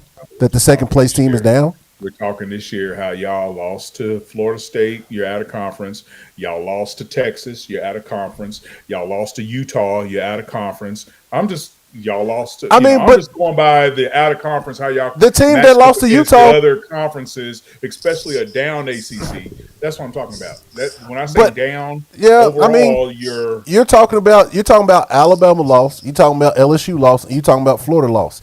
LSU is not a top team in the SEC this year. Florida's not a top team in the SEC this year. Alabama is a top team in the SEC this year. But guess what? They also said they did say that this is one of Nick Saban's worst team in 10 years or 13 years or something like that. But they're still 7-1. They are down. 3 years ago. They said that 3 years ago when they was losing, when they had 2. Sir, you got to fix your mic. I got to mute you. Your mic is all off. but yeah, Terry's so mic is a weapon of mass destruction. something's going on. But yeah, I'm not saying the SEC as a whole. From 1970s reverb, dude. He got Roger and Zach or something. I'm not saying. All right. So my whole point in this isn't to say the SEC isn't down. Okay. If you want to compare us in recent years past, yes, we're down. Yes, we're down. But at the same time of being down, we're not that far from down from where we usually are. And that's down all. according to whom? Okay. Down according to whom? You know, obviously we're not going to get two teams in the playoff, right? Unless Alabama beats Georgia. Down. I doubt it. I didn't say y'all had collapsed. I'm just saying down. I mean, down is let's put this in perspective. Let's put this in perspective. Down is this. SEC is usually the number one football conference. Now the SEC is the number 2 football conference, and it's not even that. It's a distance. That's down. For 10 years, being the second longest, and still likely going to bring the championship back to the. Exactly, Dietrich. Exactly. Yeah. So long as we put down in perspective, I'm fine with that. We're down. The SEC is down, but down. SEC can win as many titles as it wants as long as UK don't win. We already knew that's not going to happen. That y'all are. Now let's set some things straight. 10 years. Stoops has been there 10 years. Dude, you sound the best that you have all podcasts. He should have. I tried different bikes. I'm sorry, trying to mess with the technology. It's all right. Be mad. But anyways, he got a different mic. That's what it is. Y'all should have been somewhere by now. Y'all should have been an SEC East finalist, a champion, something. It doesn't make a lot of sense. And so when I'm asking, do you think Stoops has accomplished what he has accomplished? And you're saying, yes, he has. You're saying, yes, he's accomplished a level of mediocrity. A higher level. Women correct it. A higher level of mediocrity. Dude, nobody said he has accomplished. It's the finished product. Was Kentucky elevated? Kentucky's elevated, but they're not where we want them to be. The question is, does Kentucky even have the capacity to be at that level? I honestly don't think that we do. Here you go, because we got the SEC, we got South Carolina, and we got the Missouri example. So we can go 10-2. But that's okay. But Richard, guess what? Those South Carolina and Missouri never had. They never had a national power Georgia that's number 1, number 2 in the nation. They never faced that. They faced out. No, when we're talking about, okay, because you guys talked about SEC being down. What South Carolina and Missouri had in the SEC East was we can go ahead and categorize that as a collapse. While Kentucky has been respectable, we haven't had such a collapse like that. If we're going to win the SEC East, while this team is like this, then we have to be in the freaking Final Four of the of college football playoffs. That's not going to happen realistically for Kentucky. All right, the top team in the East is going to have to collapse for us to win that. That's what Missouri had. That's what Missouri had. Okay, they finished 6-2. What'd you say? Georgia played for the SEC title in 2012. Stoops wasn't here yet. Stoops wasn't there yet, but we're just saying that South Carolina has been where you all should have been, and they've been in the but the SEC East wasn't even as good. That's what I'm telling you. They didn't have the number 1 team in the nation to contend against. That's what you guys not understanding. Georgia finished. You are telling us that we should be. You are telling us that we should be in the SEC championship game, and you guys give us these examples, but you don't give us examples of teams that they've beaten that are number 1, number 2, number 3, number 4, number 5 in the nation. Right. They don't have that, and so how can you say that? Those teams never had that. And so, the problem is they want to put some false goalposts to taint how well Stoops has done at Kentucky. How well? We can't even hear Perry now. Stoops has done well at Kentucky. Yeah. Period. Like excuses. Oh, mute this man. Mute him. Mute him. Listen, look, man. Stoops has done well. Has he finished the job? No. Is there more steps to go? Yes. But we've won 10 games and then played the national champion to a close 1-score game. I mean, I don't understand why you guys can't. And the thing is, you can understand the difference. You They don't want guys to. you don't Wait a want minute. to. Was that last year? No, when we were not 10-2 last year. No, No, I mean, when did you say you played them the number one team? we played Georgia tight in several games. That's why it was surprising how lopsided I thought this you was game talking was. about this year when they put the 55 burger on you. But okay. Oh no, we wasn't talking about this 51. year. It was 51. Moral victory. Okay, man. What's the moral? What is the moral? We're having a whisper battle, guys. We are two. I know it. That's what happens. That's what happens when you're 2 hours into the podcast, and we haven't even gotten to UK basketball. So let us go ahead and switch gears to this UK. I don't even know what's happening in Louisville basketball. It looks like nothing's happening in Louisville basketball. Our resident doing well Louisville guru is so excited about football, and his whispering in his mic that he's not even giving us anything about y'all's basketball team But at see, all. this is what UK fans do. They know at this particular point of the football season, they have to switch gears to basketball. We haven't heard that term in a while. Now we're hearing, well, let's wait till basketball season. I guess we got to turn our attention to basketball. Dietrich, the only reason why they're not saying anything about basketball is because majority of their fan base want Kenny Payne fired, and they don't think this. They think they're going to improve from 4 wins to 9 wins. That's the only reason why they're not saying anything about basketball. I remember back in the day, but it's not like the last guy did beg Kentucky to use their indoor facility because y'all wasn't using it. Hey, who was your last coach? To use it for bowl games. So at this particular time of the year, we're still focused on football. Let us get deflection. Who was Louisville's last basketball coach? Y'all don't even remember the last coach? Mac. Hey, no. Why did it take y'all so long to answer though? Why did it take y'all so long to answer? Where he's trying to go with this? I mean, right. How many years was he coaching at Louisville? 4. And what did he do in 4 years at Louisville? He got. Hold on. Get us to moral victory. He got us the number 1 for 2 years, 2 straight weeks. Which one? He got us the number 1 for 2 straight years. Moral victory. Exactly. Now you see how it sounds. Okay. All right. We went 10-2 and almost played Georgia close. He was still better than Billy Gillespie. He was still better. See what I'm saying? I guess we can dig up. He went more than a decade ago. And I know. He is still in our basketball program. Is he still in y'all's basketball program? We'll finish with more than 9 wins this year. We'll finish y'all with more than 9. Him or what's his name? The one that got y'all on probation, Eddie Sutton. Do y'all mention him in y'all's basketball material? No. I think they do mention Eddie Sutton. The question is, do y'all mention Katina Powell in y'all's? Wow, she's not a coach. She never was a coach. Do y'all mention Katina Powell? Do y'all give her a trophy too? Y'all won that national title. Y'all get her a ring too. She wasn't a graduate assistant. She was on staff. She had a paying gig. She had a paying gig on staff. Hey man, y'all funny. Y'all can't talk about football like that, so y'all got to be funny about basketball. Okay, well, I laugh too, man.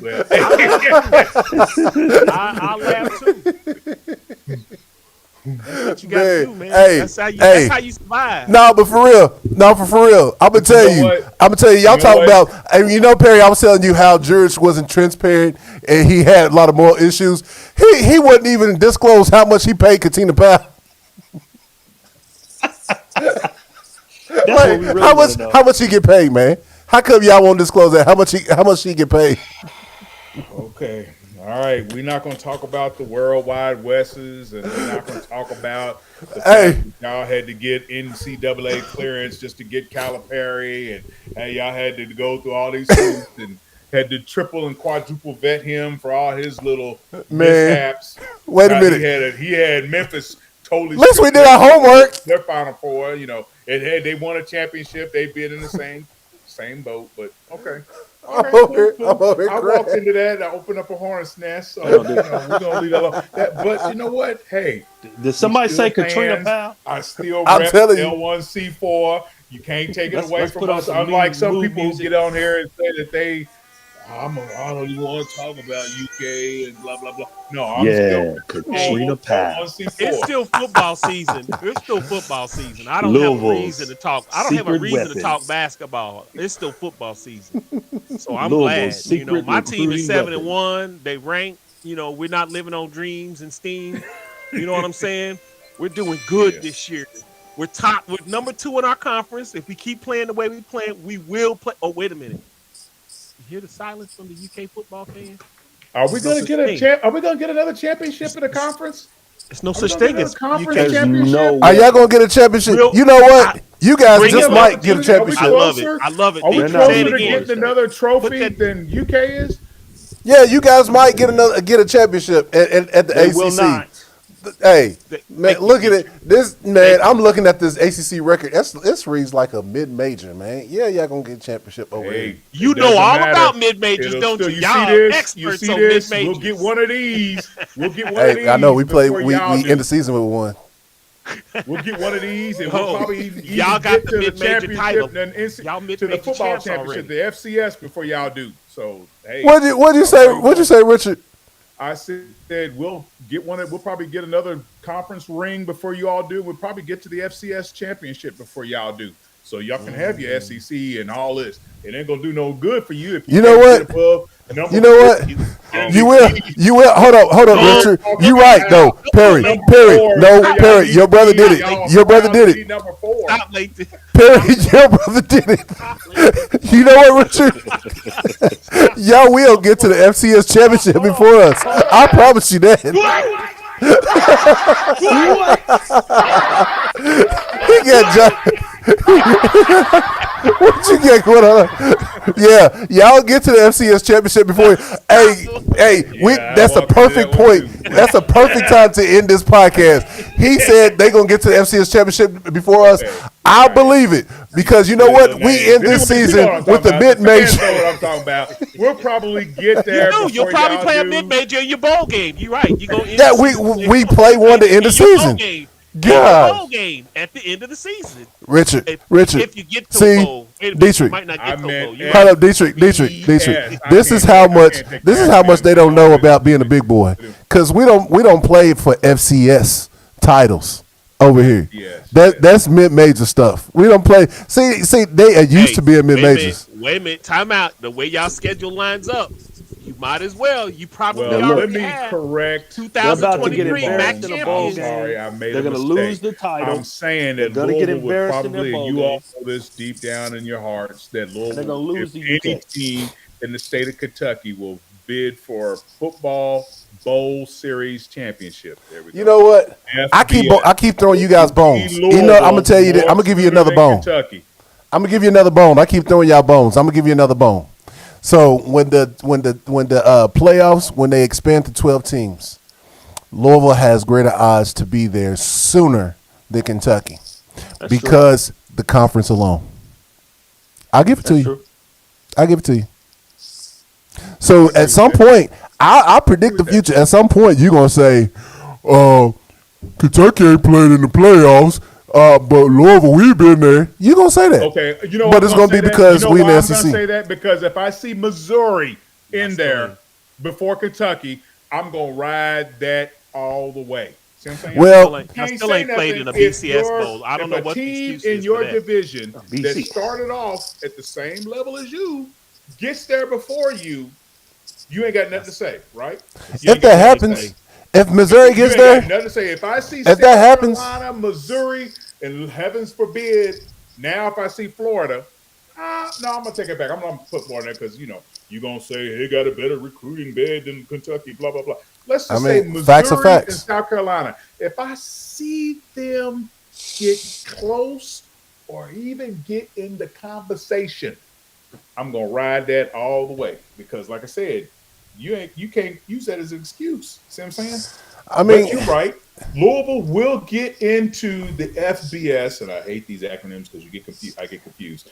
FBS much sooner than Kentucky. College football playoffs. Their conference. Just like because playoffs. Of their conference. Because of playoffs. their conference. Yeah.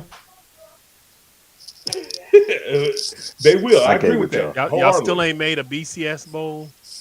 Y'all ain't made one of those. Mm-hmm. Everybody knows when they start talking. Oh, UK and Georgia are playing for the.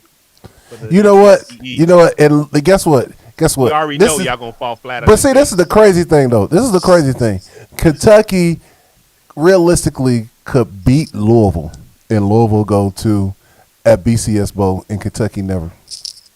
That realistically could happen this year. That was only a contract. Never happened. Never is that the kind of mediocrity you want to play for? On when they were going to get the championship game. That had nothing to do with the caliber of your team. You got a Big East automatic qualifier into a BCS. But to recruiting, what does it matter? Your team was that year. To recruiting, we were 12-1. Want to look at where do I want to play for?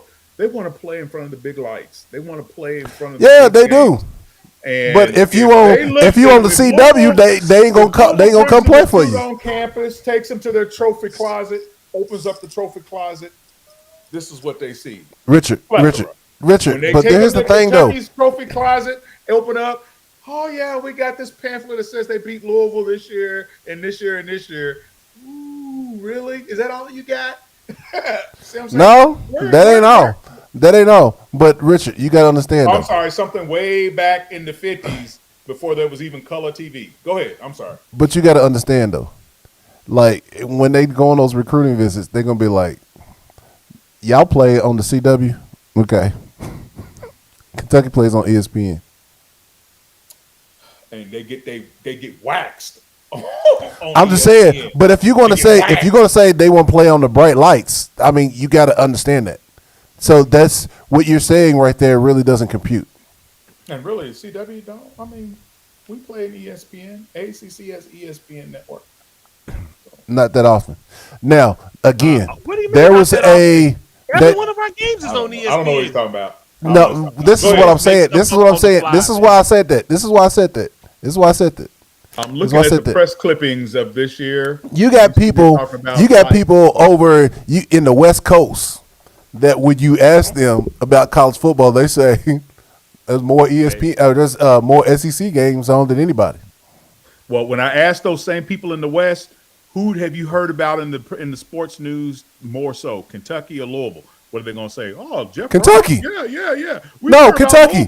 No, they don't. It's Kentucky. Have you traveled and you talked to them? It's Kentucky. Like, no joke. I'm not joking about that.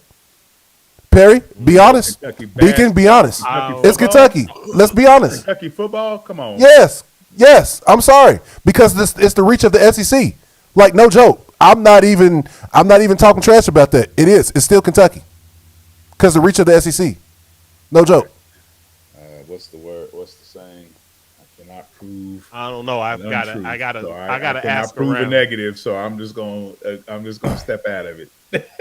Yeah, I mean, you go ahead. Proven unknown. So let me step. You go ahead. You go ahead. Like for real, it is. Go ahead, ask. I don't know. When we go to CES, because see, I get asked those questions. Y'all don't. When you go to CES, just when we went to CES and I had on my Louisville Cardinal shirts, I got stopped and asked, "Oh, you're a Louisville Cardinal fan? Remember?" Oh, yes. His first time. Ain't that cute? No, it wasn't my first time. And I'm not even 6'8" and stand out like a sore thumb. I don't have to be scared to put on paraphernalia for people to believe I play on. You know what? We went way off the rails for this podcast, though. Like, oh, it's wow. okay though. That's what it's about. I'm desperately. Somebody made a calendar. It was a football calendar that showed UK football fans, and so it showed in the summer y'all ready to win a national title, and then by the time it gets to the fall, y'all talking basketball. I'm looking for that. I'm desperately looking and Googling for that calendar right now. Desperately. That's why you get those jokes. This little kid, he was being abused by his parents. The police came to take the child away, and the police asked the child, "Who do you want to stay with?" "I want to stay with UK football team." "Why?" "Because they don't beat nobody." See, jokes like that, that's why y'all. Man, he just made that up. Come on. I didn't make that. He just made that up. I didn't make that up. That's a joke for real. Hey, man. I want to stay with the UK football team because they don't beat nobody. Hey, we are over 2 hours on this podcast. If you guys have kept up with us, I appreciate it. We went completely off the rails on this one. But we're going to go ahead and come to an end on this podcast. This episode 9. We appreciate you. We didn't really get to Kentucky basketball. We'll talk about Kentucky basketball next time when Louisville has some content in basketball as well. But our game is tomorrow night. Our second expedition game is tomorrow night. Oh, okay. Give us some little bit, just a little bit. What's going on tomorrow night? We play Kentucky Wesleyan, another once proud program that has fallen on hard times. So it'll be two former national title programs. Okay. It's a tradition. So folks, that means that they're playing against somebody sorry. But anyway. No, we're playing Kentucky Wesleyan. They're playing against Kentucky Wesleyan. It's going to be. They won a national title maybe 10 years ago. Yeah. So they're playing against Kentucky Wesleyan. So yeah, next week we'll have some highlights about that. Talk about more about Louisville basketball, what Kenny Payne has coming up for you guys, and let's see if we can get some updated over/unders on that. We'll also talk more about the Kentucky basketball as well. Dig deep, see if we're going to get any of these 7-footers back or whatnot. So don't miss next week. We also break down the Kentucky game against Mississippi State that's coming up, and then Louisville's game against Virginia Tech as well. We'll go over that as well. But I appreciate you. See you next week. Thank you, guys. Peace.